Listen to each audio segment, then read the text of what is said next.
नमस्कार। मैं पंडित संजय घिल्डियाल शास्त्री। आज बात करते हैं बिहार चुनाव की। बिहार में चुनाव होने वाले हैं विधानसभा के। तो कई लोगों ने प्रश्न किए कि शास्त्री जी, दिल्ली चुनाव की तरह आप बिहार चुनाव पर भी कोई टिप्पणी कीजिए, भविष्यवाणी कीजिए, कौन मुख्यमंत्री बन रहा है। क्या नीतीश कुमार जी के सिर पर फिर से ताज सजने वाला है, या तेजस्वी यादव की लॉटरी खुलने वाली है, अथवा कोई तीसरा ही व्यक्ति जिसका नाम अभी किसी ने नहीं सोचा है, उसकी लॉटरी खुलने वाली है, उसका भाग्य चमकने वाला है। तो क्या कहते हैं सितारे, इस बारे में बात करते हैं। सबसे पहले मैं एक बात बताऊं आपसे कि ज्योतिष गणना वो अपनी जगह बिल्कुल सटी सही होती है, लेकिन उससे बड़ी चीज होती है कर्म। मैं आपको पहले भी कई वीडियो में बता चुका हूं कि कर्म सबसे बड़े हैं। एक कहावत है कि पोथी पत्री सब कोई बाँचे, कर्म न बाँचे कोई। पोथी पत्री तो ज्योतिष बाँच लेगा, सब कुछ सब बाँच सकते हैं, लेकिन कर्म कौन बाँचेगा? कर्म का पता किसको है? आपकी जन्म पत्री की दशाएं के अनुसार आपको बताएंगे, लेकिन आप कर्म क्या कर रहे हैं, उसका पता किसी को नहीं है। कितने आप कुकर्म कर रहे हैं, कितने सुकर्म कर रहे हैं, क्या क्या आपके मन में चल रहा है, क्या आपकी भावनाएं हैं, विचार क्या हैं आपके, तो ये सब जो है उसके अनुसार जो है फिर हमारा भाग्य बनता है। जिसने भी रावण जब जन्म लिया, रावण ने उस समय जितने संसार में बच्चे पैदा पैदा हुए होंगे, तो सारे रावण जैसे कुकर्मी तो नहीं बने। और जिसने भी जो है राम जी के साथ में जन्म लिया, राम जी की जब जन्म हुआ उस समय हजारों बच्चे फिर पैदा हुए होंगे, तो सारी मर्यादा पुरुषोत्तम भगवान राम की तरह भी नहीं बने। तो ये है कर्म की गति, वो मैं आपको पहले कई वीडियो में बता चुका हूं। जो भी मेरे साथ में नए जुड़े हैं वो चैनल को सब्सक्राइब करें और चैनल में जाकर के उन पुराने वीडियो को देखें। मैंने उसमें विस्तार से सब कुछ बताया हुआ है कि कर्म जो है, तीन प्रकार के जो कर्म हैं, पिछले जन्म में जो हमने कर्म कर लिए उसके अनुसार हमें ये शरीर प्राप्त हुआ, और किस घर में पैदा होना है, कैसा शरीर प्राप्त होगा, ये सब पूर्व जन्म के कर्म निर्धारित करते हैं। बच्चा अनिल अंबानी के घर पैदा हुआ, उसके भी कर्म थे। एक बच्चा भिखारी के घर पैदा हुआ, उसके भी कर्म थे। एक बच्चा हृष्ट पुष्ट पैदा हुआ, मतलब सही शरीर से पैदा हुआ, उसके भी कर्म थे। एक बच्चा पैदा होते ही अपंग हो गया, उसके भी पूर्व जन्म के कर्म थे। एक कुत्ता होकर के 5 स्टार होटल में खाना खा रहा है, एयर कंडीशन कमरे में सो रहा है, उसके आगे पीछे नौकर लगे हुए हैं, इसके कुत्ते के, तो उसके भी अपने कर्म हैं पूर्व जन्म के। एक इंसान होकर के, शरीर इंसान का मिला हुआ है, लेकिन फुटपाथ पर उस पैदा हुआ, फुटपाथ पर ही मर गया, वो सारी जिंदगी उसकी फुटपाथ पे कट गई, तो ये भी उसके कर्म हैं, वो पूर्व जन्म के कर्म है। एक होते हमारे पितरों के कर्म, माता पिता दादा दादी परदादा दादी। एक कहावत आपने सुनी होगी गांव में कि पहले तो तू भोगेगा, नहीं तेरी आने वाली पीढ़ी भोगेगी। तो वो भी जो है, प्रत्येक मनुष्य को उसका अंश भी भोगना पड़ता है, अच्छा या बुरा। जो अच्छा कर्म करेंगे उसका भी हमें रिजल्ट भोगना पड़ेगा, और हमारे पूर्वज कुछ बुरा करके चले गए हैं, उसका भी कुछ ना कुछ हमें अंश भोगना पड़ेगा। प्रहलाद जी तो राक्षस कुल में पैदा हुए, हिरण्यकश्यप के यहाँ पैदा हुए, लेकिन उस ऐसे गुरु मिल गए, नारद जी जैसे गुरु की इतने बड़े भगवान के भक्त बन गए। तो भगवान के जब भक्त बने तो उनकी जो आने वाली तीसरी पीढ़ी थी, राजा बलि, वो इतने बड़े धानी बन गए, किसके? अपने दादा के प्रताप से, प्रहलाद के प्रताप से, कि स्वयं भगवान नारायण को उनके यहाँ वामन रूप में अवतार लेना पड़ा। तो ये सब जो है दूसरे कर्म है हमारे पूर्वजों के। एक कर्म हमारे पिछले जन्म के, और हमारे अब पिछले जन्म के कर्म भी सबको भोगने पड़ते हैं। राम जी को वनवास हो गया, माता सीता का हरण हो गया, भरत जी ने पूछ लिया गुरुजी से कि गुरुजी मेरे भाई की गलती क्या है बताओ? ऐसा कौन-सा उन्होंने कर्म कर लिया, उन्होंने तो ऐसा हमारी नज़र में तो कोई ऐसा पाप ही नहीं किया, जिनसे उनको इतना दुःख भोगना पड़ रहा है। तो गुरु कहने लगे सुनो भरत भावी प्रबल बिलख कयो मुनिनाथ, हानि लाभ जीवन मरण जस अब जस विधिया। 6 चीज़ें ऐसी होती हैं, जो विधाता ने अपने हाथ में रखी होती है, बाकी सब मनुष्य को दिया है। लेकिन 6 चीज़ें, हानि लाभ, आप हर व्यक्ति जो है अच्छे फ़ायदे के लिए सब कर्म कर रहे हैं। अपने फ़ायदे के लिए ही, अपने लाभ के लिए ही हर व्यक्ति जो है प्रयासरत है। हर व्यक्ति चाहता है मुझे फ़ायदा हो। ऐसा कोई नहीं चाहता कि मुझे नुकसान हो, कि कोई नौकरी कर रहा है, अपना व्यापार कर रहा है, कारोबार जो भी कर रहा है, हर व्यक्ति चाहता है मुझे फ़ायदा हो। लेकिन वो उसके हाथ में नहीं है। आपके पास कितने ग्राहक आएँगे, वो आपके हाथ में नहीं है। वो आपकी भाग्य पे निर्भर करता है।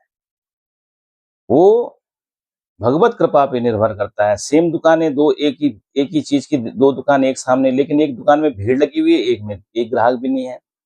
तो ये सब जो है विधाता के हाथ में। हानि लाभ, कब हानि लि आपके भाग्य में कब हानि है, कब लाभ है, ये विधाता के हाथ में। जीवन मरण, पैदा कब होना है और मरना कब है, ये सब विधाता के हाथ में।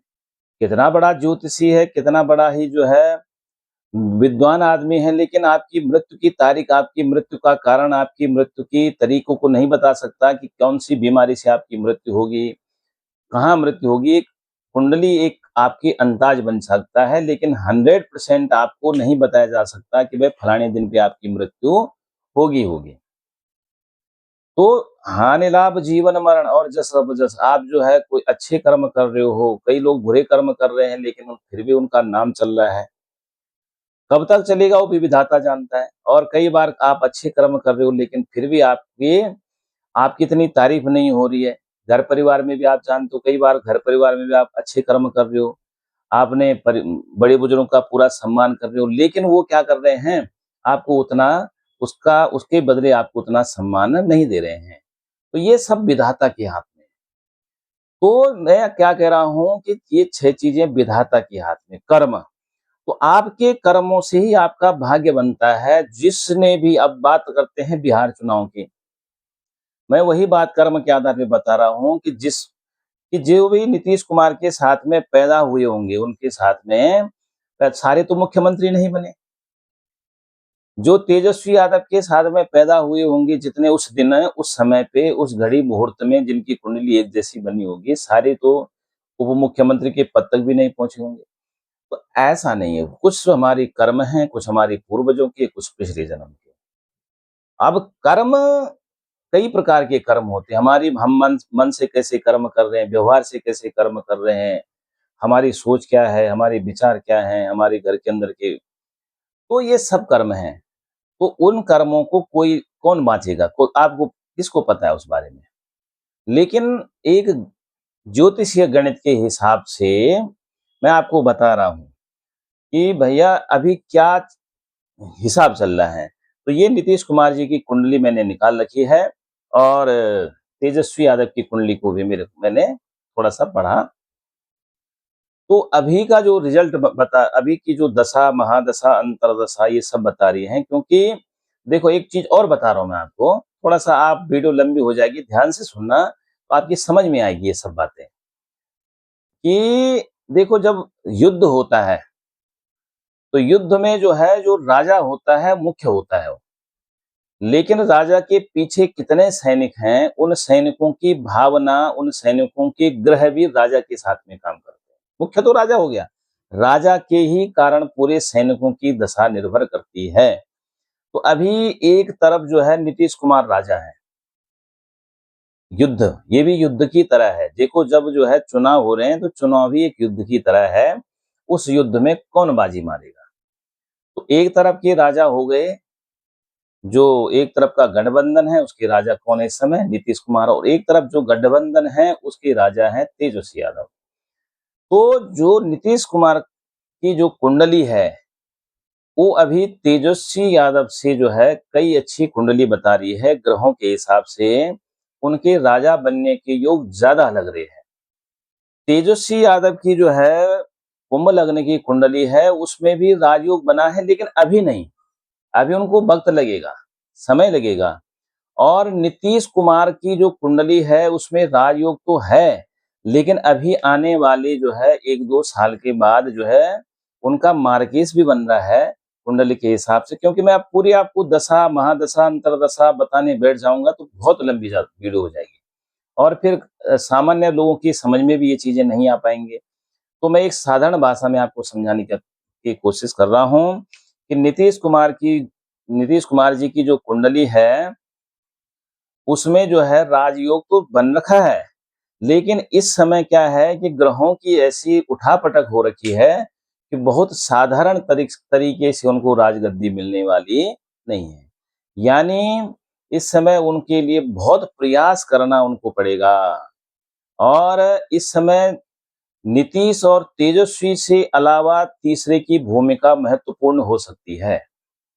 तेजस्वी यादव के लिए भी समय लगेगा गद्दी में बैठने के लिए, लेकिन जो है इस समय जो है 30 मतलब तीसरे व्यक्ति कोई इसका फ़ायदा उठा सकता है, या उस सत्ता की चाबी तीसरे व्यक्ति के हाथ में हो सकती है। अब वो तीसरा कौन है वो भगवान जाने, क्योंकि मैंने तो दोनों की कुंडली निकाल रखी है, तीसरे की किसी कुंडली निकाली। लेकिन किसी तीसरे की का भाग्य जो है इसमें चमक सकता है, क्योंकि नीतीश कुमार जी का अब आने वाला समय जो है उनके स्वास्थ्य के लिए बहुत गड़बड़ होने वाली है। वो बहुत ज़्यादा बीमार रह सकते हैं, क्योंकि उनका मार्किस बनने वाला है, तो वो उसका तो निवारण अपने हिसाब से करा लेंगे।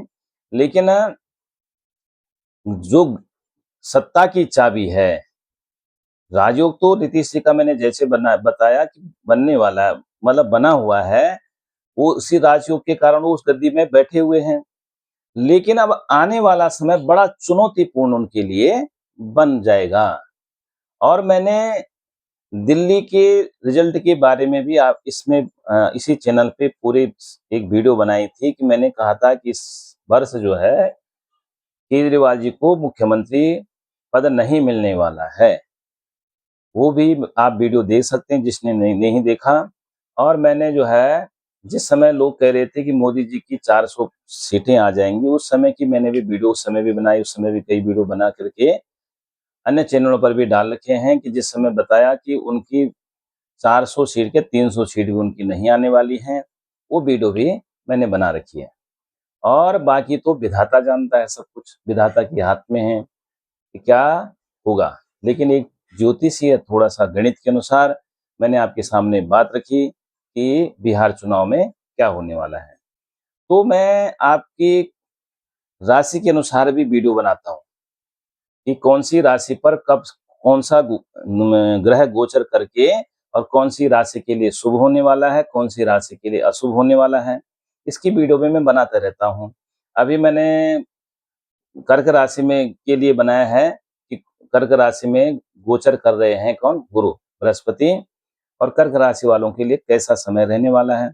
अब मैं अन्य वो उसके और पीछे मैंने शनि की, जब शनि गोचर में थे उन्होंने राशि परिवर्तन किया, उस समय भी मैंने प्रत्येक राशि के लिए वीडियो बना रखी है, तो आप उसको देख सकते हैं। जो चैनल से नए जुड़े हैं, तो आप सब्सक्राइब कर दें, क्योंकि इसमें मैं सनातन धर्म से संबंधित, ज्योतिष से संबंधित, कर्मकांड से संबंधित वीडियो डालते रहता हूँ। तो आप सब्सक्राइब ज़रूर करें और शेयर करें, लाइक करें।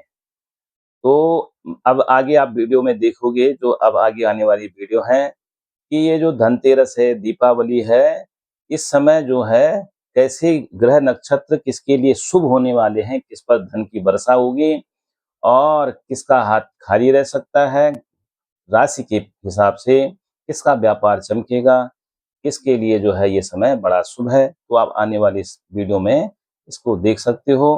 चैनल से जुड़े रहें। जय श्री राम।